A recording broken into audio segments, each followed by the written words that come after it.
Oke, Assalamualaikum warahmatullahi wabarakatuh. Waalaikumsalam warahmatullahi wabarakatuh. Oke, gimana teman-teman hari ini kabarnya? Sehat walafiat kah? Alhamdulillah Bu baik. Baik ya. Oke, hari ini kita pengambilan nilai aja ya, temanya ya. Di sini kita coba lihat teman-teman untuk presentasi ya. Nanti kalau misalnya ada suara anak kecil, abaiin aja. Mungkin untuk mempersingkat waktu, ini saya sambil nilai teman-teman kemarin udah sebagian udah ada yang ngerjain tugasnya, udah saya cek. Nah, ini coba saya pengen lihat presentasi dari teman-teman ya. Kenapa individu? Karena apa namanya? Kalau kita lihat di sini kan banyak pasal. Kalau kita bedah per kelompok nanti biasanya berulang. Tapi kalau ini karena temanya banyak, jadi bisa kita ambil per individu. Ya. Oke, mungkin untuk mempersingkat waktu, kemarin kita udah coba list ya nama-namanya siapa yang rela ya untuk menjadi nomor satu. Untuk urutan presentasinya, mungkin di sini Ahmad Baharu ya yang pertama ya. Ahmad Baharu udah standby?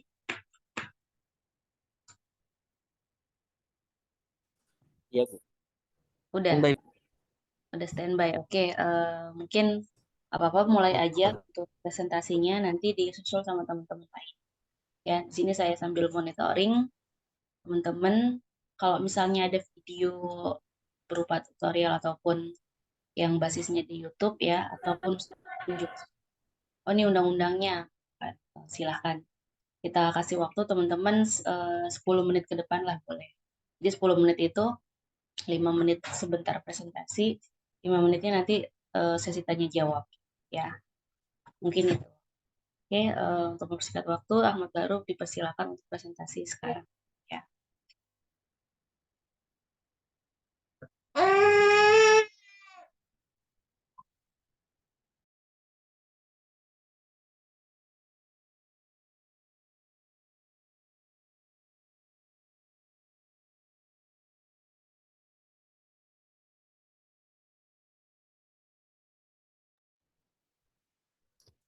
Tes tes. Bu, ada suara saya nggak, Bu?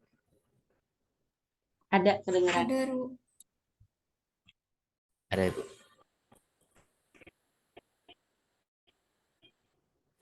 Baik. Assalamualaikum warahmatullahi wabarakatuh. Waalaikumsalam warahmatullahi wabarakatuh. Waalaikumsalam warahmatullahi wabarakatuh.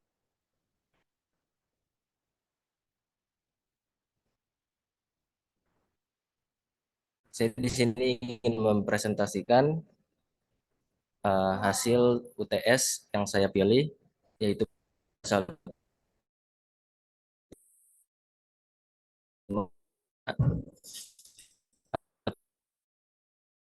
menjadikan seolah dokumen otentik atau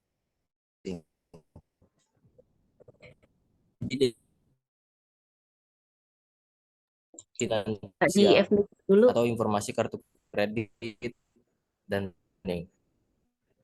coba di F5 terus pilih yang slideshow-nya coba. Sambil kita Iya, apa? Bu. Coba di F5 kemudian presentasinya di slideshow-nya ini jadi nggak dari PPT. Coba belajar.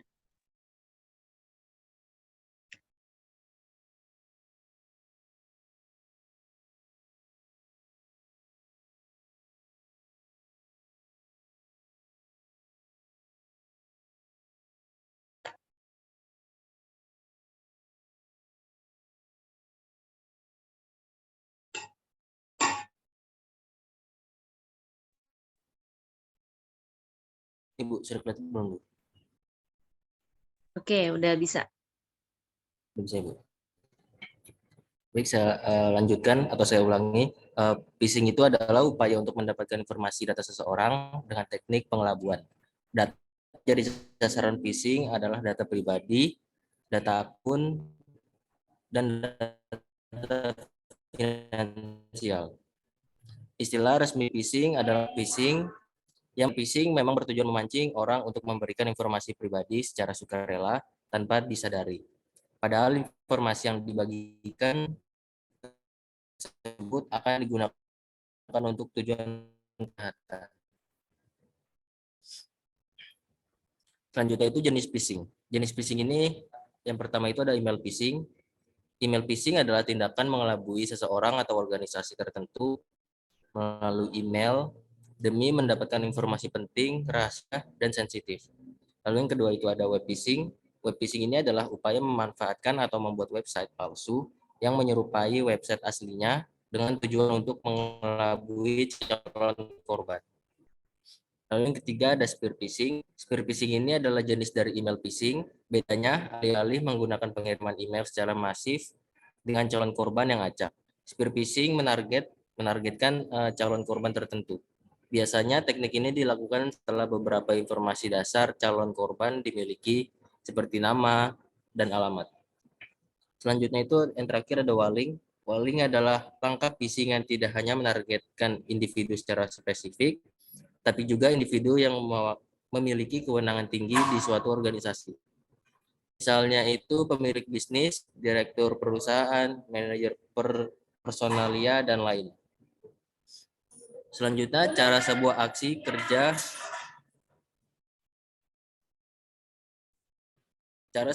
kerja phishing dijalankan. Yang pertama itu pelaku memilih calon korban, lalu yang kedua pelaku menentukan tujuan phishing. Yang ketiga, pelaku membuat website phishing. Yang keempat, calon korban mengakses website phishing. Lalu yang kelima, calon korban mengikuti instruksi pelaku. Yang keenam, data korban akan tersimpan dan disalahgunakan oleh pelaku. Selanjutnya itu cara mencegah serangan phishing. Yang pertama, amankan web browser yang digunakan dengan install fitur ekstensi keamanan. Lalu yang kedua, selalu waspada terhadap email yang asalnya kurang jelas dengan meminta username dan password. Segera hapus email tersebut untuk lebih amannya. Lalu yang ketiga, berhati-hatilah ketika ada pop-up saat sedang mengakses website. Pop-up tersebut biasanya memaksa untuk melakukan install atau download yang di dalamnya biasanya terselip file phishing yang berbahaya. Lalu yang keempat, pastikan untuk mengecek website yang Anda akses sudah menggunakan SSL atau Secure Socket Layer. Lalu akibat kalau ketahuan phishing, yaitu pelaku mengirimkan surat elektronik atau email yang seolah-olah asli dapat dijerat pasal 35 JO pasal 51 UU ITE sebagai berikut. Setiap orang dengan sengaja dan tanpa hak atau melawan hukum melakukan manipulasi, penciptaan, perubahan, penghilangan, pengerusakan informasi elektronik dan atau dokumen elektronik dengan tujuan agar informasi elektronik dan atau dokumen elektronik tersebut dianggap seolah-olah data yang otentik, dipidana penjara paling lama 12 tahun dan denda paling banyak itu 12 miliar. Baik, cukup sekian dari presentasi saya, kurang lebih mohon maaf. Wassalamualaikum warahmatullahi wabarakatuh. Waalaikumsalam warahmatullahi wabarakatuh. Oke, kalau tadi ya bisa kita simpulin, kalau memang terjadi phishing ya di lingkungan kita, itu tadi udah lihat ya cara-cara pencegahannya atau tips trik bagaimana kita bisa membedakan mana phishing mana enggak. Sederhananya tadi kalau website itu berarti ada SSL ya. Kalau cara beda ini yang sederhana banget, kan kalian kalau ketik di web di URL itu kalian tulis HTTP sama HTTPS. Bedanya itu jauh banget. Kalau HTTP biasanya dia belum secure ya. Artinya di situ masih bisa dikatakan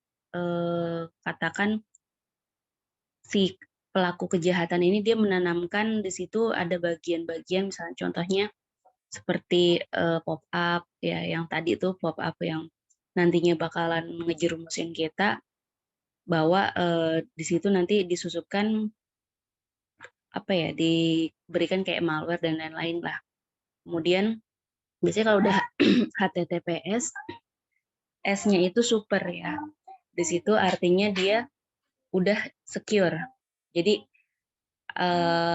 di dunia itu kita kalau di IT ada namanya lembaga yang memang mengatasi atau memberikan wewenang mana yang boleh pakai HTTPS, mana yang enggak gitu. Itu dari salah satu domain di situ kita udah bisa lihat. Kemudian tadi coba kita lihat dari sisi email ya. Email biasanya kan kita kan kalau ditanya ingin menyimpan password Anda apa enggak, ya kan? Simpan otomatis atau jangan dilakukan penyimpanan. Ada 2 pilihan. Nah, itu ngaruh. Kalau kalian lihat di tab history kalau di setelan browser, kemudian situ dia menyimpan sandi, username kita, sandi, sama URL yang pernah kita akses. Itu kelihatan di situ. Ya, itu salah satu contohnya.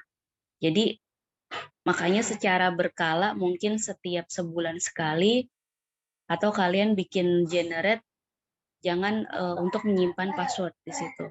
Ya, itu validasinya mungkin dari situ. Kalau kalian perhatiin teman-teman Prof. Ono Purbo ya, itu beliau nggak mau kalau pakai PC di tempat umum itu nyimpen sandi sembarangan ya gitu. Dia selalu setelah dia login dia langsung ngebersihin lagi nanti ketika udah selesai pakai. Makanya dia kemana-mana dia bawa laptop sendiri atau dia pakai PC kantor tapi nanti dia langsung hapus cookiesnya. History dia main ya di situ dia selancar di dunia maya itu dihapus gitu ya, salah satu contohnya. Kemudian triksnya kalau misalkan kalian pengen lebih mahir ya, lebih mahir buat bentar.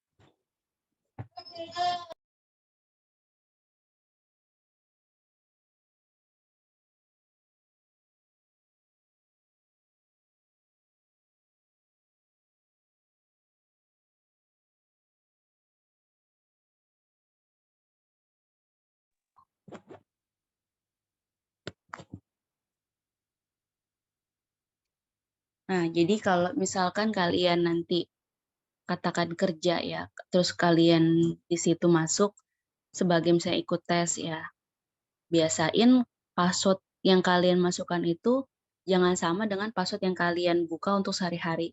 Jadi kalau sebisa mungkin kalau untuk pengetesan pakai PC yang kiranya di situ jadi pusat kayak misalnya warnet dan lain-lain itu kan kelihatan banget ya. Itu biasanya bisa diacak ya. Kalian geocachingnya nanti juga bisa kelacak. Biasanya bikin password yang memang kalau bisa diganti passwordnya. Idealnya itu 3 bulan sekali. Tapi ada orang yang sampai 6 bulan sekali. Ya. Kalau yang nggak ganti-ganti biasanya itu gampang ditelusurinya gampang. Mungkin itu ya. Oke.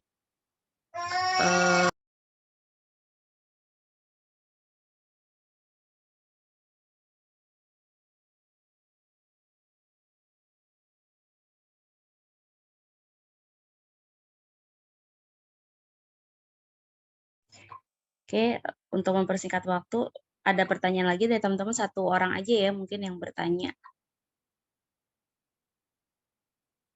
Oke, nggak apa-apa Aditya.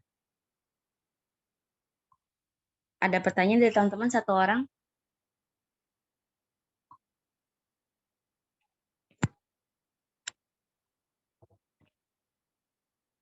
Halo? Nggak ada nih? Tidak ada. Oke, kalau nggak ada, kita selesaikan untuk di Ahmad Baharu ya. Oke, untuk selanjutnya nomor 2, silakan dipersiapkan untuk presentasinya. Kemarin nomor 2 itu Intan. Oke, di F5 aja ya. Oke, slideshow-nya.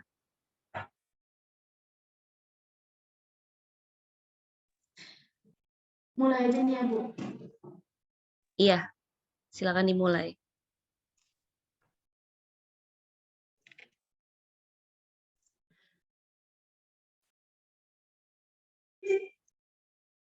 Assalamualaikum warahmatullahi wabarakatuh. Perkenalkan, nama saya Intan Rasari. Saya dari Sistem Informasi. Di sini saya akan menjelaskan tentang penyadapan pasal 31.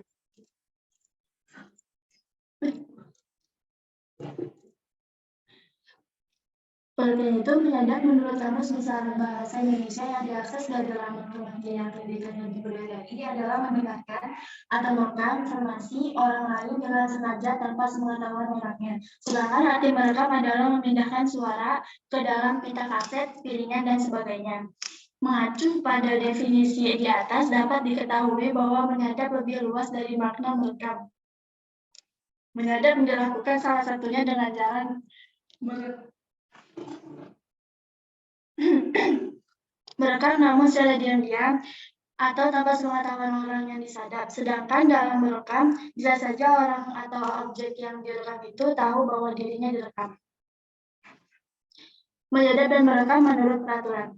Yang pertama, menurut UU Telekomunikasi, penyadapan merupakan perbuatan yang dilarang oleh pasal 40 Undang-Undang Nomor 36 Tahun 1999 tentang telekomunikasi, yang berbunyi, setiap orang dilarang melakukan kegiatan penyadapan atas informasi yang disalurkan melalui jaringan telekomunikasi dalam bentuk apapun. Yang dimaksud dengan penyadapan adalah kegiatan memasang alat atau perangkat tambahan pada jaringan telekomunikasi untuk tujuan mendapatkan informasi dengan cara tidak sah. Pada dasarnya, informasi yang dimiliki oleh seseorang adalah hak pribadi yang harus sehingga penyadapan harus dilarang. Siapa yang melarangnya dipidana dengan pidana penjara paling lama 15 tahun penjara. Yang kedua itu menurut UU ITE. Lebih khususnya lagi, penyadapan diatur dalam Undang-Undang Nomor 11 Tahun 2008 tentang Informasi dan Transaksi Elektronik atau UU ITE. Sebagaimana yang telah diubah oleh Undang-Undang Nomor 19 Tahun 2016 tentang perubahan atas Undang-Undang Nomor 11 Tahun 2008 tentang Informasi dan Transaksi Elektronik dan disebut dengan istilah intersepsi. Intersepsi atau penyadapan menurut UU ITE adalah kegiatan untuk mendengarkan, merekam, membelokkan, mengubah, menghambat, dan atau mencatat transmisi informasi elektronik dan atau dokumen elektronik yang tidak bersifat publik, baik menggunakan jaringan kabel komunikasi maupun jaringan nirkabel, seperti pancaran elektromagnetis atau radiofrekuensi. Penyadapan atau intersepsi ini termasuk sebagai perbuatan yang dilarang, yang diatur dalam bab 7 UU ITE beserta perubahannya apabila dilakukan bukan oleh pihak yang berwenang dalam rangka penegakan hukum, sebagaimana diatur dalam pasal 31 UU 19/2016. Yang pertama itu, setiap orang dengan sengaja dan tanpa hak atau melawan hukum melakukan intersepsi atau penyadapan atas informasi elektronik dan atau dokumen elektronik dalam suatu komputer dan atau sistem elektronik tertentu milik orang lain. Yang kedua, setiap orang dengan sengaja dan tanpa hak atau melawan hukum melakukan intersepsi atas transmisi informasi elektronik dan atau dokumen elektronik yang tidak bersifat publik dari, ke, dan di dalam suatu komputer dan atau sistem elektronik tertentu milik orang lain, baik yang tidak menyebabkan perubahan apapun maupun yang menyebabkan adanya perubahan, penghilangan, dan atau penghentian informasi elektronik dan atau dokumen elektronik yang sedang ditransmisikan. Yang ketiga, itu ketentuan sebagaimana dimaksud pada ayat 1 dan 2 tidak berlakunya terhadap intersepsi atau penyadapan yang dilakukan dalam rangka penegakan hukum atas permintaan kepolisian, kejaksaan, dan atau institusi lainnya yang kewenangannya ditetapkan berdasarkan undang-undang.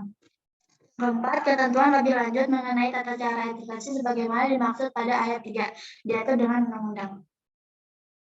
Setiap orang yang memenuhi unsur sebagaimana dimaksud dalam pasal 31 ayat 1 atau ayat 2 UU ITE di atas pidana dengan pidana penjara paling lama 10 tahun dan atau denda paling banyak 800 juta.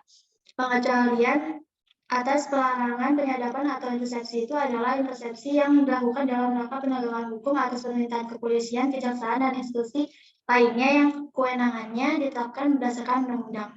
Salah satu institusi penegak hukum yang berwenang menurut undang-undang untuk melakukan penyadapan ini adalah Komisi Pemberantasan Korupsi atau KPK. KPK berwenang melakukan penyadapan dan merekam pembicaraan dalam pelaksanaan tugas penyidikan, dan penuntutan.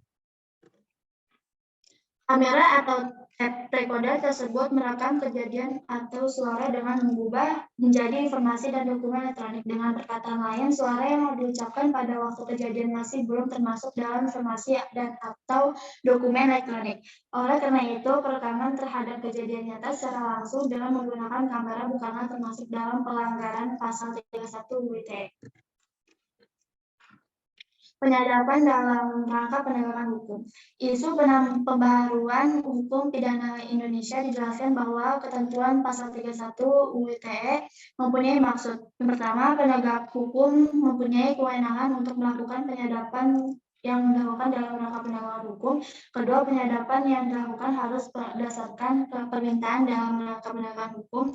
Yang ketiga, kewenangan penyadapan dan permintaan penyadapan dalam rangka penegakan hukum harus dilakukan berdasarkan hukum. Kasus penyadapan HP pasangan apakah terjerat Undang-Undang ITE seperti pasangan yang diketahui berikut itu. Melihat dari rumusan pasal 31 ITE tentang pelarangan penyadapan atau intersepsi di atas jelas bahwa selain pihak yang berwenang dalam rangka penegakan hukum dilarang melakukan penyadapan. Jika penyadapan tersebut dilakukan dengan melanggar hukum, tentu tidak dapat digunakan sebagai bukti dalam persidangan.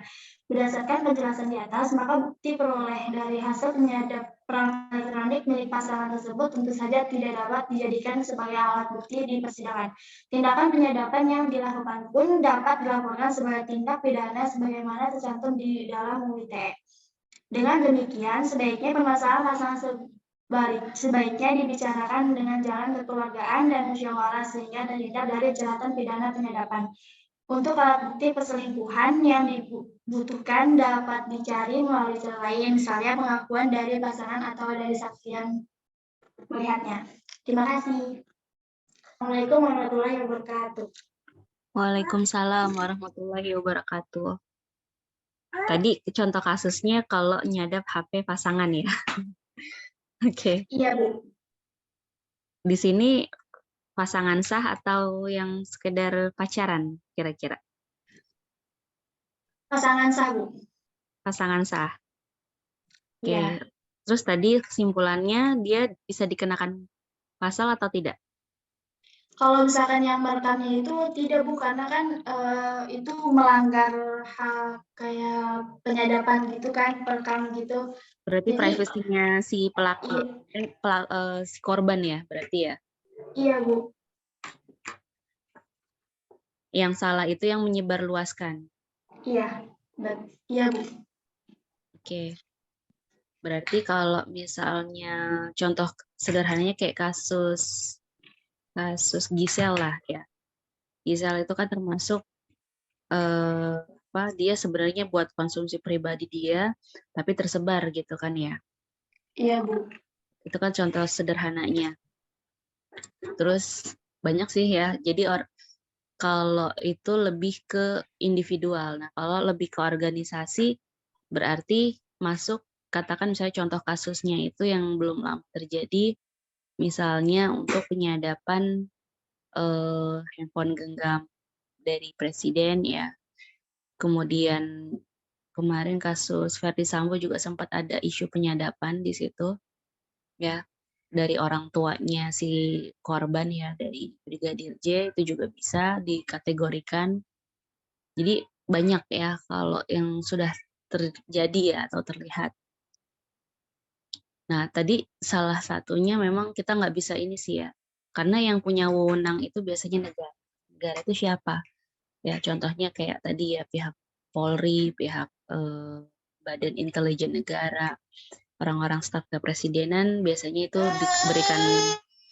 bisa diberikan akses. Nanti mereka kerjasamanya biasanya sama perusahaan telekomunikasi.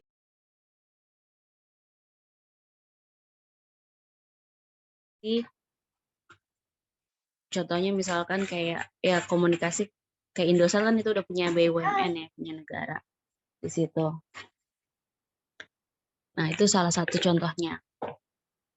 Jadi makanya kita harus lebih aware ya, lebih hati-hati bahwa data kita tuh sebenarnya tuh udah di genggaman orang lain tuh banyak banget ya. Jadi sebisa mungkin, selektif mungkin kalian kalau pengen nge-share apa-apa di sosmed ya, itu pikir-pikir matang deh. Misalnya kalian mau nge-share tentang, oh saya lagi berada di mana nih, ya misalnya saya ada di Bali, saya sama siapa, saya tag ya.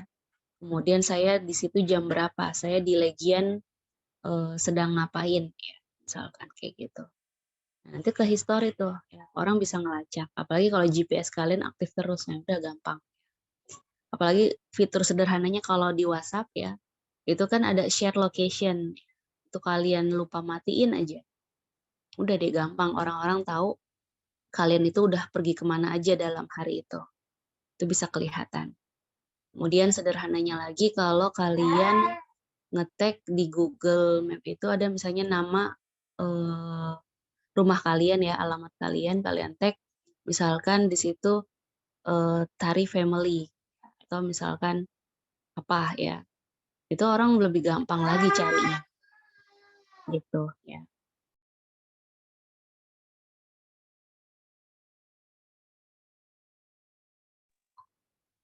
Mungkin itu aja. Terima kasih ya Intan. Untuk selanjutnya Ya Bu, sama-sama Bu. 3 ya.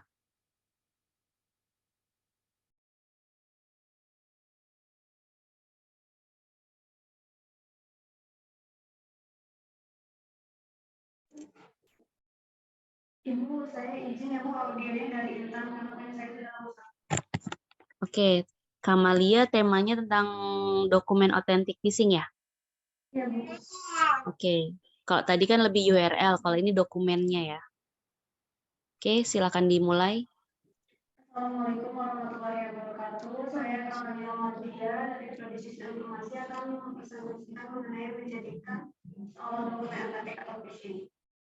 Pertama, phishing adalah upaya untuk mendapatkan informasi data seseorang dengan teknik pengelabuan. Data yang menjadi sasaran phishing adalah data pribadi, nama, usia, dan alamat, atau data apa seperti username dan password, dan data finansial seperti informasi kartu kredit dan rekening. Istilah phishing adalah phishing yang berasal dari kata phishing yang memancing. Kegiatan phishing memang bertujuan memancing orang untuk memberikan informasi pribadi secara sukarela tanpa disadari. Padahal informasi yang dibagikan tersebut akan digunakan untuk tujuan kejahatan. Ada jenis phishing. Yang pertama yaitu email phishing. Email phishing menggunakan media email untuk menjangkau calon korbannya. Untuk yang kedua ada spear phishing, yaitu jenis dari email phishing. Bedanya spear phishing yang lebih menargetkan calon korbannya. Yang ketiga ada warning, yaitu langkah phishing yang tidak hanya menargetkan individu secara spesifik, tapi juga individu yang memiliki kewenangan tinggi di suatu organisasi, seperti pemilik bisnis, direktur perusahaan, manajer, dan lainnya. Yang keempat itu ada web phishing, yaitu upaya memanfaatkan website palsu untuk mengelabui calon korban. Website untuk phishing akan tersedia dengan website resmi dan menggunakan nama domain yang mirip. Lalu saja ada tidak menjadi korban phishing yang harus dilakukan, yaitu yang pertama selalu update informasi terkait, lalu selalu cek siapa pemilik email, yang ketiga ada jangan klik link yang diterima, lalu pastikan keamanan website yang diakses, lalu gunakan two-factor authentication, dan yang terakhir lakukan scan malware secara berkala. Untuk saja jerat hukum yaitu penipuan. Penipuan diatur dalam pasal 38 KUHP dengan bunyi sebagai berikut. Barang siapa yang masuk untuk atau orang lain secara melawan hukum dengan memakai nama palsu atau martabat palsu dengan tipu muslihat ataupun nama yang berhubungan menggerakkan orang lain untuk menyatakan padanya atau upaya memberi utang maupun menghapuskan utang diancam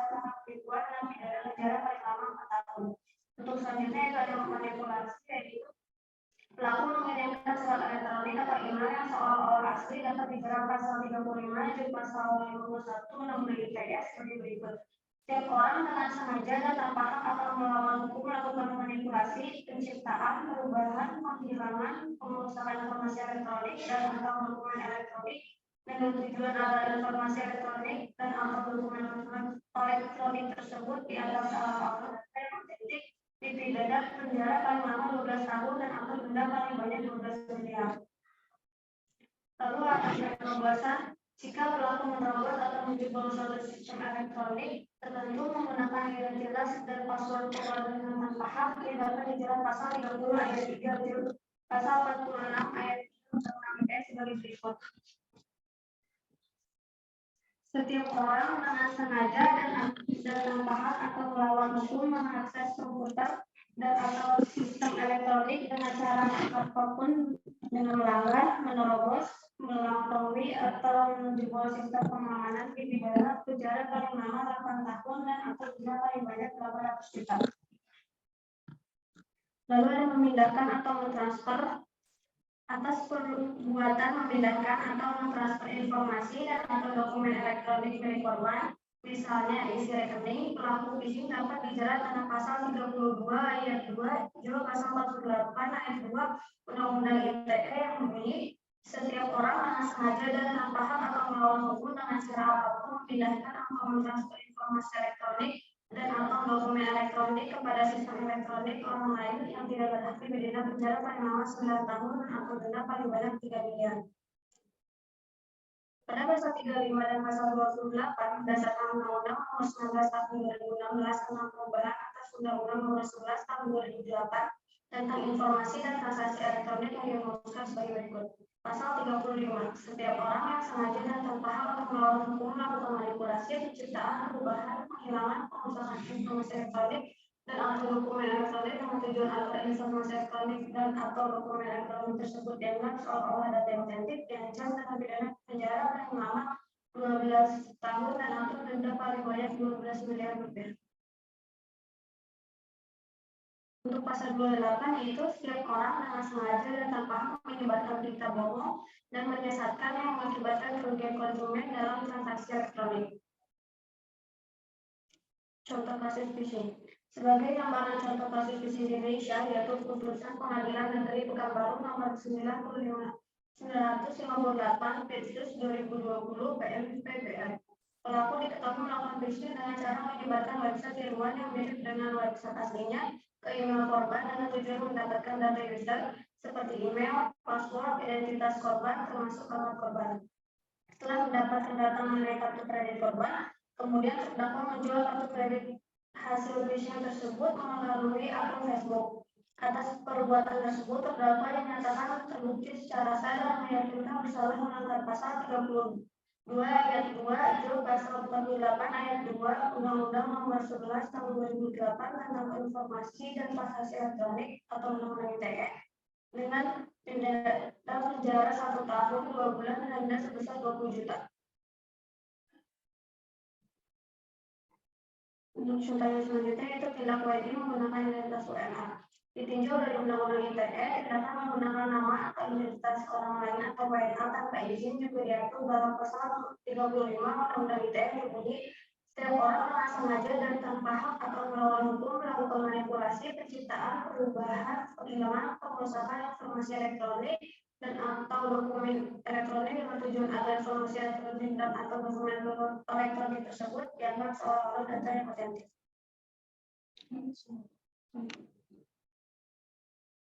Perbuatan membuat akun media sosial palsu atas nama orang tertentu tanpa izin yang bersangkutan juga termasuk membuat akun media sosial palsu atas nama publik figur tertentu diatur dalam pasal 35 J pasal 51 ayat 1 Undang-Undang Nomor 11 Tahun 2008 tentang informasi dan transaksi elektronik dengan pikiran sesuai berikut. Dalam pasal 35 dan pasal 51 ayat 1 diatur bahwa setiap orang yang melakukan penciptaan informasi elektronik dan atau dokumen elektronik akan dianggap seolah-olah data yang otentik diancam dengan pidana penjara paling lama 12 tahun dan atau denda paling banyak 12 miliar rupiah. Sekian presentasi dari saya. Terima kasih. Oke, terima kasih juga Kamalia. Temanya tadi phishing sama kayak Ahmad Baharu ya. Kurang lebih tadi penjelasan untuk pengertiannya sih sama ya, sama persis, nggak apa-apa karena memang mungkin sumbernya bisa sama ya URL yang diambil. Tapi untuk contoh kasusnya banyak ya. Yang familiar itu yang kita lihat kondisinya, misalkan kayak klik BCA itu udah umum banget ya. Klik BCA itu kan kalau URL web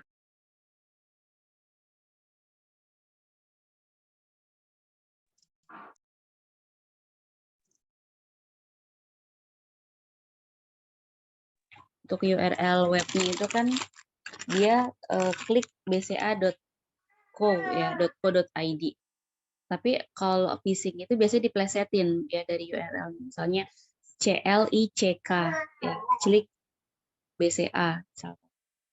Atau dia menyusupnya lewat email, biasanya email dia beli data lah email ya, email kita kan tersebar banyak di luar sana, dia ambil dari orang tertentu, dia beli, kemudian dia blast ya emailnya, di situ nanti ditulis Anda masuk kategori pemenang hadiah dan lain-lain ya. Kemudian nanti di situ silakan klik URL ini. Ya, silakan klik URL, baru nanti kalian dijerumuskan untuk klik. Nanti di situ secara otomatis data kalian bisa terserap, bisa terambil. Oke. Selanjutnya kita berikan lagi ya. Berikutnya setelah Kamalia berarti si ini ya, siapa? Saya Bu Aulia. Aulia ya. Oke, Aulia silakan.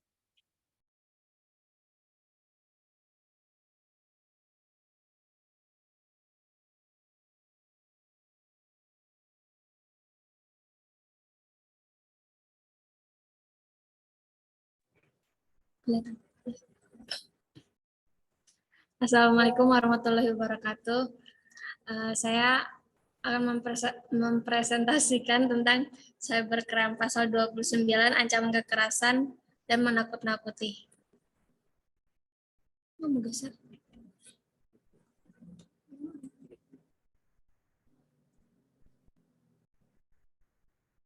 Satu, pengertian pasal 29 ancaman kekerasan dan menakut-nakuti. Tipu lagi yang itu. Pasal 29 UU ITE berbunyi setiap orang dengan sengaja dan tanpa hak mengirimkan informasi elektronik dan atau dokumen elektronik yang berisi ancaman kekerasan atau menakut-nakuti yang ditunjukkan secara pribadi.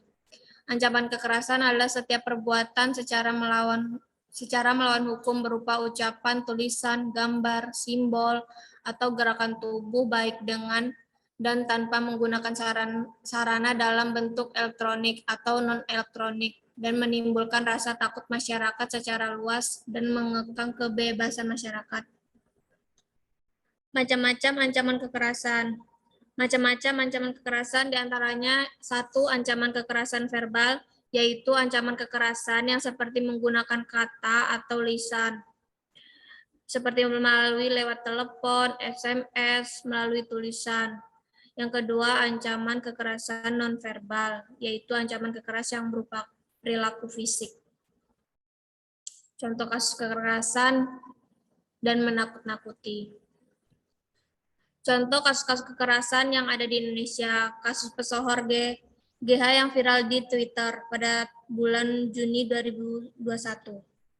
Seorang perempuan yang mengetweet bahwa dia dilecehkan secara nonverbal oleh seorang penyiar radio. Kasus pemerkosaan anak oleh ayah kandung pada bulan Oktober 2021, dugaan pemerkosaan 3 anak perempuan oleh ayahnya terjadi di Luwu Timur. Mahasiswa yang perutnya diinjak pacarnya yang sedang hamil. Pada bulan Agustus 2021 terjadi kekerasan nonverbal terhadap seseorang perempuan yang sedang hamil dan pelakunya adalah pacarnya sendiri. kasus pelecehan seksual oleh aktivis sosial di Malang. Korban dari tindakan kekerasan ada 2 orang, yaitu disamarkan menjadi X mahasiswi dan Y aktivis pers mahasiswi. Presentasi ancaman kekerasan seperti apa yang dialami korban. Terjadi di sini lebih banyak kekerasan secara verbal, yaitu seperti mengata-ngatain, memfitnah. Solusi dan pencegahannya. Solusinya, jika kita mengalami kekerasan, maka pastikan kekerasan itu terjadi bukan karena salah korban. Jika mengalami kekerasan, pastikan keamanan dan keselamatan terlebih dahulu. Simpanlah bukti-bukti ancaman kekerasan tersebut dengan rapi dan sistematis. Berusaha bercerita dan terbuka kepada orang lain. Pencegahannya, melakukan kampanye anti kekerasan, menyelesaikan masalah secara bijak, tidak dengan ancaman kekerasan atau menakut-nakuti seseorang. Menegakkan hukum harus adil dan tanggap dalam menangani masalah kekerasan supaya tidak ada korban lagi. Pemerintah harus berlaku baik dan tidak membeda-bedakan. Sebab-sebab terjadinya ancaman kekerasan seperti stres, banyak pikiran, frustasi, egois, meniru orang lain, adanya dendam. Ancaman pidana tindakan pelaku kekerasan, setiap orang yang melakukan kekerasan atau ancaman kekerasan atau penganiayaan terhadap anak dipidana dengan pidana penjara paling lama 3 tahun 6 bulan atau didenda paling banyak 72 juta rupiah. Sekian dari presentasi dari saya, lebih dan kurang saya mohon maaf. Terima kasih. Wassalamualaikum warahmatullahi wabarakatuh. Waalaikumsalam warahmatullahi wabarakatuh. Oke, terima kasih ya untuk Aulia. Tadi ngambil temanya tentang cybercrime, tapi intinya itu lebih kekerasan ya, atau di situ non-verbal warning ya. Biasanya tadi kasusnya cukup banyak ya, terima kasih. Itu salah satu dari banyaknya kasus yang terjadi ya, contohnya di Indonesia. Sebenarnya kalau kita kita breakdown di situ, sebenarnya ada faktor pemicunya. Kayak tadi kan sudah dijelaskan, ternyata seseorang itu bisa melakukan tindakan kekerasan itu enggak secara sengaja ataupun adanya kesempatan. Tapi dia lebih faktor dia waktu masa kecilnya seperti apa. Atau dia di lingkungannya itu seperti apa. Misalkan kayak stres ya. Apakah dia tinggal di lingkup yang terlalu padat penduduk, ataupun dia misalkan kondisinya itu tidak didukung oleh keluarga, baik dia ingin berkarya ataupun dia ingin ada yang support lah kalau misalnya bahasa. Jadi sebisa mungkin kita sebagai individual ya yang juga bersosial, di situ kita bisa pelajari diri kita sendiri bahwa kita butuh apa sih ya. Kita kurangnya di mana. Kita butuh upgrade skill-nya itu apa aja. Ya, mumpung usia masih muda, kita banyakin hal-hal yang memang bisa upgrade skill kita sendiri gitu. Ya. Mungkin itu. Jadi sebenarnya kalau kebanyakan sih ya idealnya orang-orang yang introvert. Orang-orang introvert itu biasanya rata-rata mereka lebih bisa ya, lebih dominan dibanding orang-orang yang ekstrovert ya. Karena insecure tadi ya, rata-rata orang-orang kayak gitu insecure pastinya. Ngerasa dia sendiri, ngerasa dia diabaikan. Ada yang kayak gitu. Oke, terima kasih. Selanjutnya teman-teman, setelah Aulia. Iya Bu, saya. Oke, silahkan dimulai Neng.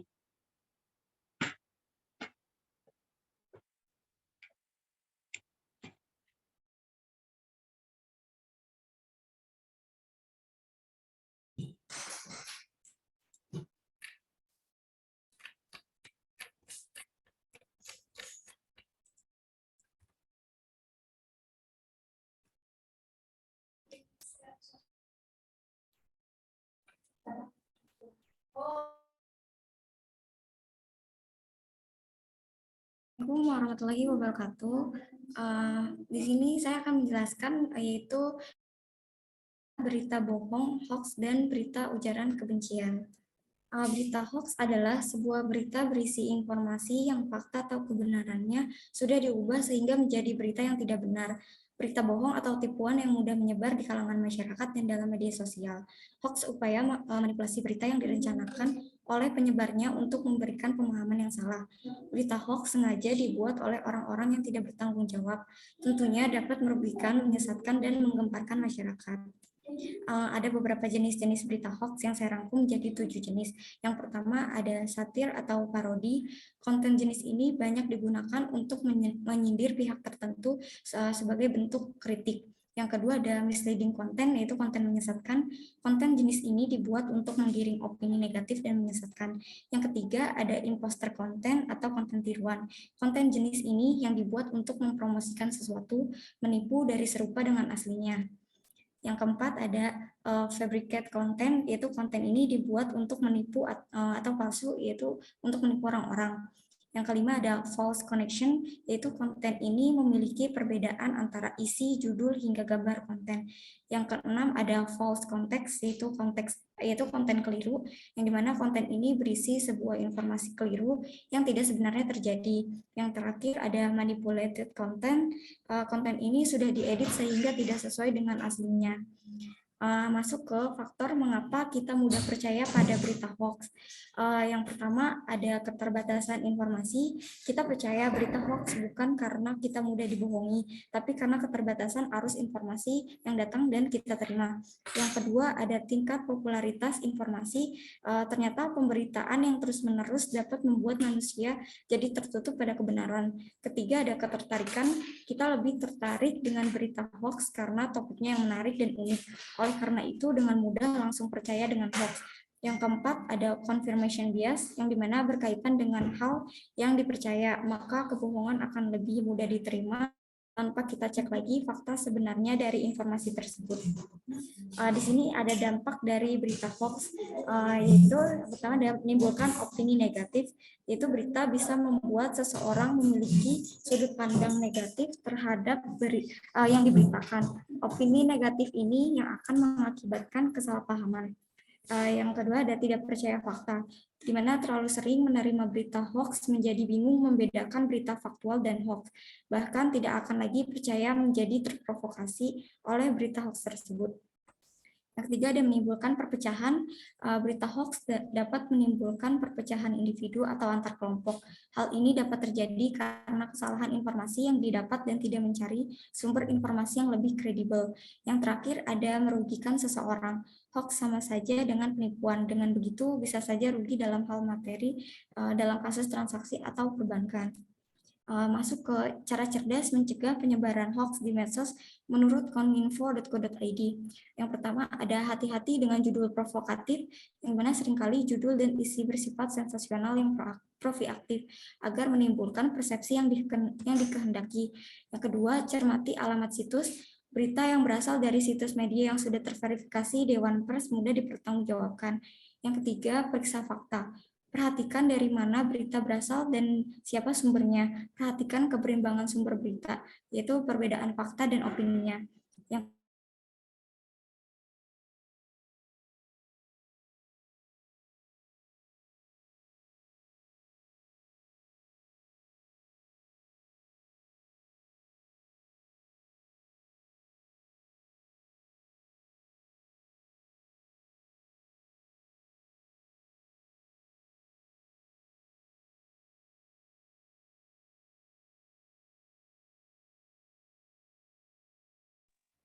Suaranya hilang ya, Neng?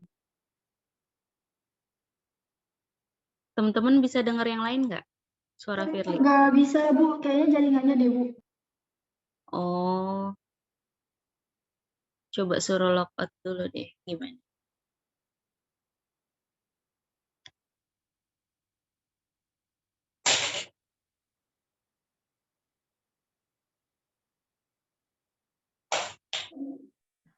Sebentar ya, Bu. Jaringan Firly lagi error. Oke.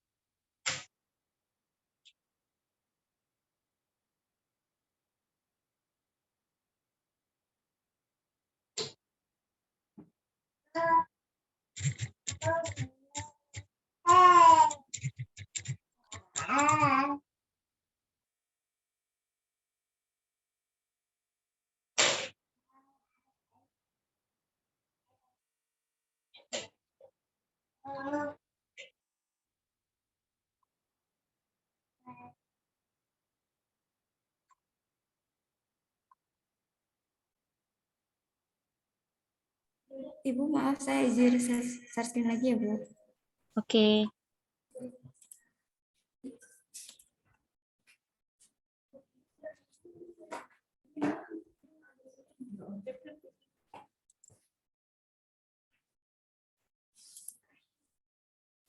Maaf, saya lanjutkan. Yang di sini saya akan menampilkan indeks keamanan cyber Indonesia tingkat ketiga terendah di antara negara G20. Indeks ini, Laporan Nasional Cyber Security Index atau NCSI, mencatat skor indeks keamanan cyber Indonesia sebesar 38,96 poin dari 100 pada tahun 2022. Angka ini menempatkan Indonesia berada di peringkat ketiga terendah di antara negara-negara G20. Sementara secara global, Indonesia menduduki peringkat ke-83 dari 160 negara dalam daftar di laporan tersebut. NCSI membuat penilaian ini berdasarkan sejumlah indikator seperti aturan hukum negara terkait keamanan cyber, ada atau tidaknya lembaga pemerintah di bidang keamanan cyber, kerjasama pemerintah terkait keamanan cyber, serta bukti-bukti publik seperti situs resmi pemerintah atau program lain yang terkait. Jerman tercatat memiliki keamanan cyber terbaik di antara negara G20 dengan skor 90,91 poin. Keamanan cyber negara ini berada di peringkat ke-6 secara global. Berikutnya, Prancis berada di posisi kedua dengan skor keamanan cyber tertinggi di antara negara G20, yakni sebesar 84,42 poin, diikuti oleh Arab Saudi dengan skor indeks keamanan cyber sebesar 83,12 poin, serta Amerika Serikat dan Italia dengan skor indeks masing-masing 79,22 poin. Sementara itu, sejumlah negara G20 lainnya yang berada di bawah peringkat Indonesia alias yang terendah yakni Meksiko dan Afrika Selatan. Skor indeks keamanan cyber Meksiko sebesar 37,66 poin dan Afrika Selatan 36,36 poin. Di sini ada statistik pada bulan Maret di tahun 2022 bisa terlihat total kasus dari cybercrime ini ada 16.370 kasus, dan dari statistik keseluruhan di tahun 2020 terdapat 1.713 kasus. Masuk ke contoh dari berita hoax yang pertama adalah wawancara Enji dengan Hadi Pranoto. Beberapa waktu yang lalu, masyarakat dihebohkan dengan berita viral wawancara Enji dengan Hadi Pranoto, yang mana Enji menyebut Hadi Pranoto sebagai profesor dan ahli mikrobiologi yang mengklaim menemukan obat atau herbal antibodi COVID-19 dan telah menyembuhkan ribuan pasien dalam waktu 2-3 hari. Bahkan juga mengaku menyalurkan obatnya ke rumah sakit darurat Wisma Atlet. Pernyataan tersebut telah dibantah Kepala Pusat. Tayangan tersebut dianggap meresahkan masyarakat dan memberikan informasi yang tidak akurat, sehingga mendapat banyak tentangan oleh akademisi ilmuwan Ikatan Dokter Indonesia dan berpotensi menimbulkan kegaduhan dan polemik di tengah masyarakat. Dengan pasal yang dipersangkakan adalah pasal 28 ayat 1 Undang-Undang Nomor 11 Tahun 2008 tentang Informasi dan Transaksi Elektronik. Jo pasal 45A Undang-Undang RI Nomor 19 Tahun 2016 atau pasal 14 dan pasal 15 Undang-Undang RI Nomor 1 Tahun 1946 tentang Peraturan Hukum Pidana. Masuk ke berita hoax yang kedua, yaitu dengan judul Ratna Sarumpait tersangka hoax. Ini pasal yang disangkakan. Penyidik Polda Metro Jaya menetapkan Ratna Sarumpait sebagai tersangka hoax penganiayaan. Ratna disangkakan dengan UU Peraturan Hukum Pidana dan Undang-Undang ITE, Undang-Undang Nomor 1 Tahun 1946 dan Pasal 28 Ayat 2 Undang-Undang ITE. Kata Kasubdit Jatanews KPP Jari Siagian saat ini dimintai konfirmasi. Ratna menjadi tersangka setelah polisi menerima laporan soal hoax penganiayaan. Ratna memang mengakui kebohongannya setelah polisi membeberkan fakta-fakta dugaan isu penganiayaan. Setio menyebut penyebar hoax bisa dijerat dengan pasal 14 dan 15 Undang-Undang Nomor 1 Tahun 1946 tentang Peraturan Hukum Pidana atau Undang-Undang ITE. Tentang ancaman hukumannya, kita bisa gunakan ancaman pasal 14 dan 15 Undang-Undang Nomor 1 Tahun 1946. Jabarannya, kalau dia buat keonaran atau membuat kegaduhan dengan menyebarkan berita hoax, ancamannya 10 tahun, atau kita bisa menggunakan juga dengan Undang-Undang ITE kalau dia menyebarluaskan dengan teknologi. Yang kedua, berita ujaran kebencian. Ujaran kebencian atau hate speech adalah perkataan, perilaku, tulisan, ataupun pertunjukan yang dilarang karena dapat memicu terjadinya tindakan kekerasan dan sikap prasangka entah dari pihak pelaku pernyataan tersebut ataupun korban dari tindakan tersebut. Ditujukan untuk menghina, merendahkan, membuat korban merasa sakit.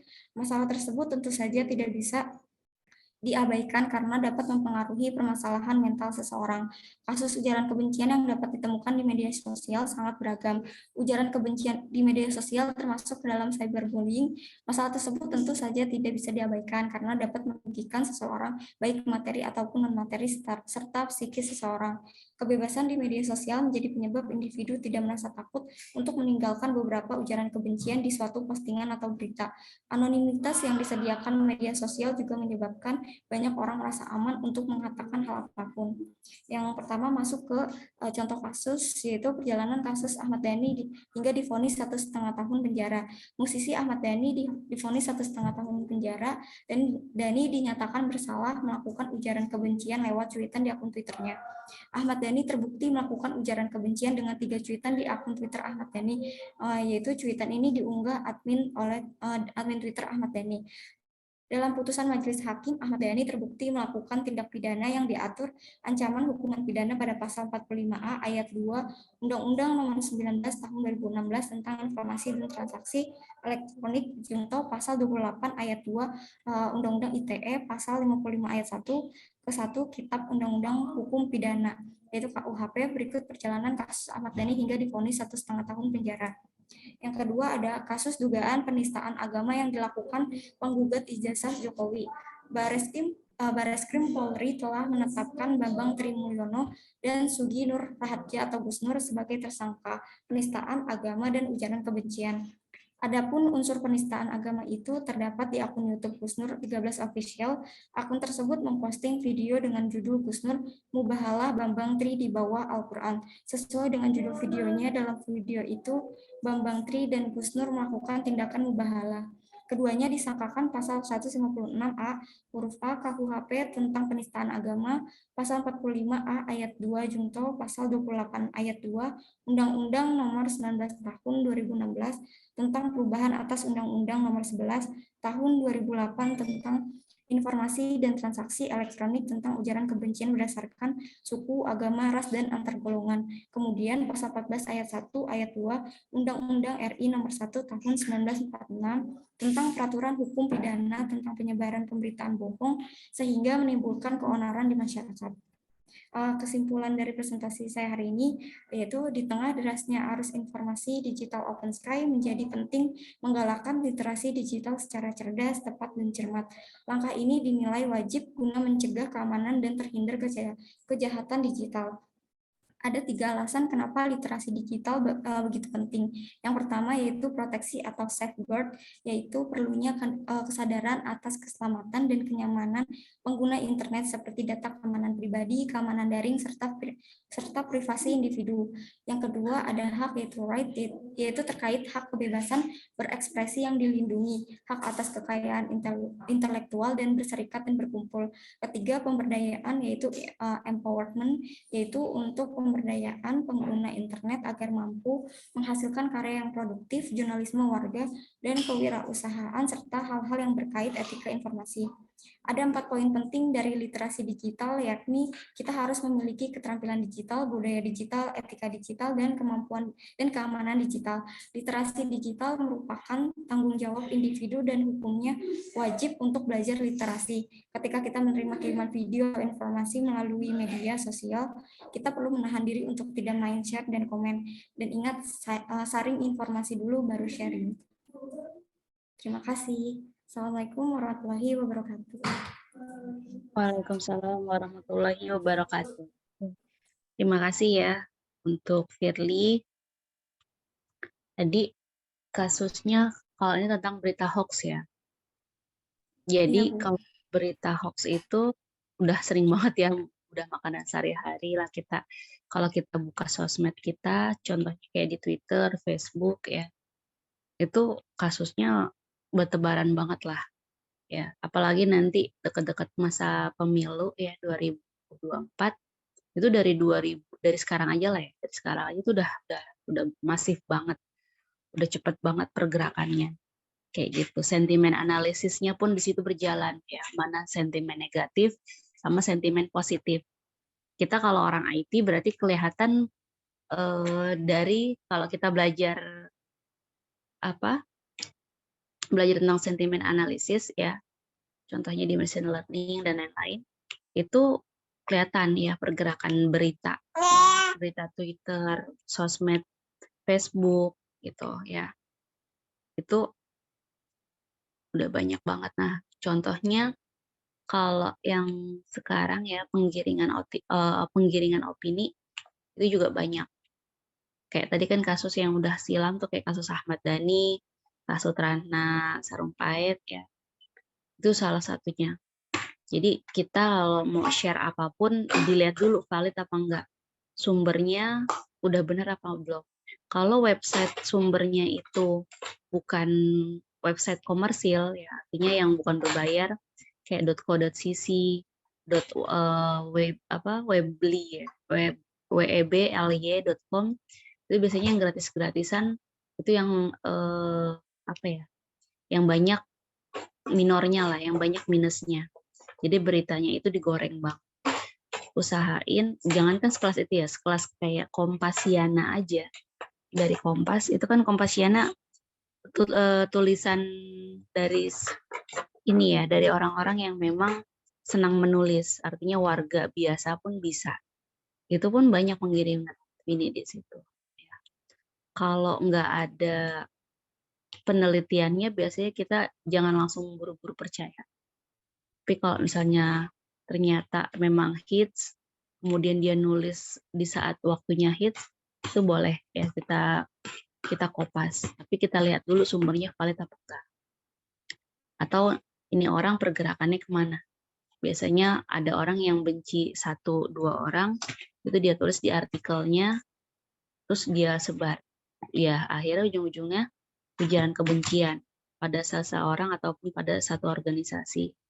Apalagi kalau udah kasus agama ya, bawa agama itu lebih sensitif lagi. Mungkin itu. Oke, terima kasih untuk Firly. Yang terakhir untuk Kartika, nanti sisanya sebagian mungkin di minggu depan ya. Terakhir untuk Kartika ya.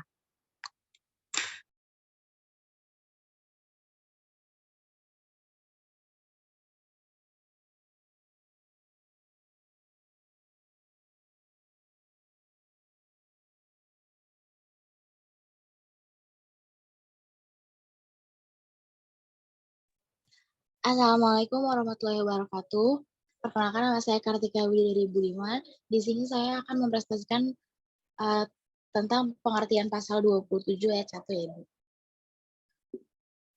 Boleh next lanjut ke Intan? Ya, di subbab pembahasan ini yang pertama saya akan membahas pengertian pasal 27 ayat 1 keasusilaan, yang kedua contoh kasus pelanggaran keasusilaan, dan yang ketiga solusi, keempat pencegahan, yang kelima adalah hukuman yang diterima pelaku. Pengertian pasal 27 ayat 1 keasusilaan. Pasal 27 Undang-Undang Dasar 1945 1 adalah segala warga negara bersamaan kedudukannya di dalam hukum dan pemerintahan dan wajib menjunjung hukum dan pemerintahan itu dengan tidak adanya kecualian. Keasusilaan adalah norma atau aturan mengenai sopan santun yang didasarkan atas aturan agama, norma tentang adab, atau asusila ini digunakan dalam pergaulan antar manusia, antar tetangga, dan antar kaum. Contoh kasus pelanggaran keasusilaan di sini ada 2. Yang pertama adalah ayah di Tanjung Balai, Sumut, hamili anak kandung hingga melahirkan. Perbuatan tidak terpuji tersebut dilakukan oleh seorang pria berinisial Z. 47 aksi bejatnya terungkap pada Jumat 5 Maret 2021 saat anak kandungnya yang masih berusia 14 tahun melahirkan bayi berjenis kelamin perempuan. Yang kedua adalah kecanduan film porno. Remaja Palembang nekat cabuli sepupu di kawasan Ski Palembang. Keseringan menonton film dewasa membuat AS, warga Palembang, Sumatera Selatan, nekat melakukan tindakan asusila terhadap NK, bocah perempuan berusia 9 tahun.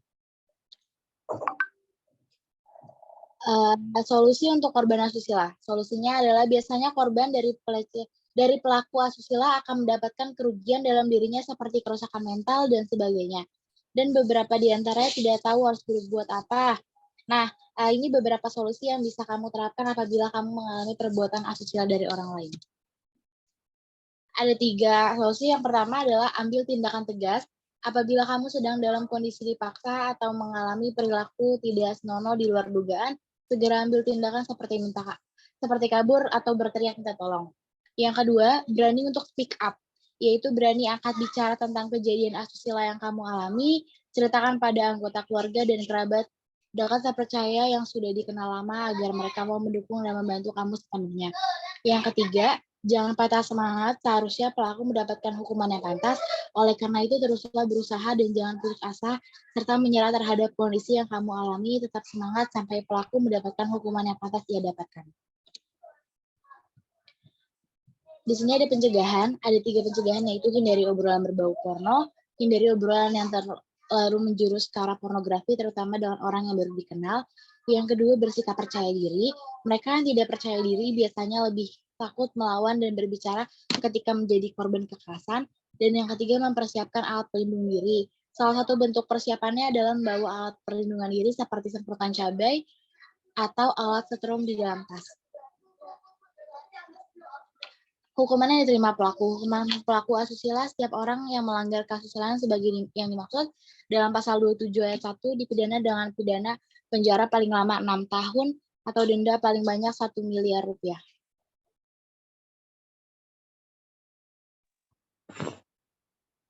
Oke, udah ya Kartika ya? Ada lagi?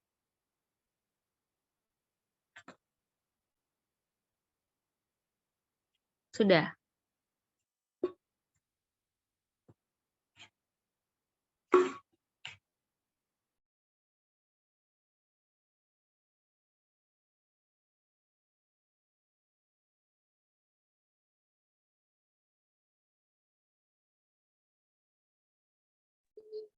Sekian presentasi dari saya, kurang lebihnya mohon maaf. Wassalamualaikum warahmatullahi wabarakatuh.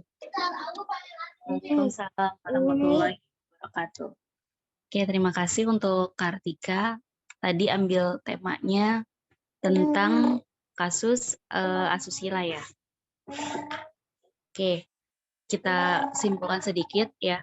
Jadi kalau tadi kita lihat untuk contoh-contohnya, biasanya tadi ya contoh untuk kasus asusila biasanya si korban tipe-tipe orang yang nggak percaya diri. Nah, di sini Ibu kasih nasihat buat teman-teman semuanya bahwa dimanapun kita berani untuk speak up, ya baik itu laki-laki ataupun perempuan. Kalau kita merasa dilecehkan ataupun merasa disindir bahwa ih kayaknya ini hal tabu yang nggak harus diomongin deh. Nah itu berani untuk nolak, berani untuk cegah, ya jangan sampai itu kejadian. Karena jujur di usia-usia kalian juga kan masih banyak yang mencari jati diri, masih jadi incaran-incaran orang-orang yang jahat lah. Jangankan usia muda, usia tua pun masih kena ya. Jadi dimanapun tetap waspada. Kalau ada usahain kalau kemana-mana tuh jangan sendiri ya. Minimal ajak temen lah ya. Ajak temen yang misalkan minta tolong kalau misalnya udah di atas isya ya keluar, udah di atas jam 9 malam diharuskan keluar, jangan sendirian. Jangankan malam ya, siang aja orang banyak ya pelaku yang bisa menjalankan aksinya. Itu salah satunya. Dan itu traumanya bisa seumur hidup biasanya orang-orang yang kena tindakan asusila. Kalau misalnya dia dari kecil, kemudian nanti dia tumbuh beranjak dewasa, apalagi pelakunya cuma didenda sampai kalau nggak salah tadi dari 6 sampai ada yang sampai 15 tahun ya, itu didenda 1 M juga. Maksudnya kalau itu nggak sepadan sama dengan traumanya si orang tersebut. Jadi kalau lihat sesuatu yang mencurigakan langsung buru-buru berani speak up, minta tolong bantuan orang terdekat di situ. Ya, mungkin itu. Oke. Mungkin itu aja yang bisa saya sampaikan ya. Teman-teman, terima kasih yang udah presentasi hari ini. Nanti sisanya insya Allah di minggu depan ya kita lanjutin. Yang belum presentasi silakan dipersiapkan. Oke, mungkin itu aja. Ada yang mau disampaikan teman-teman?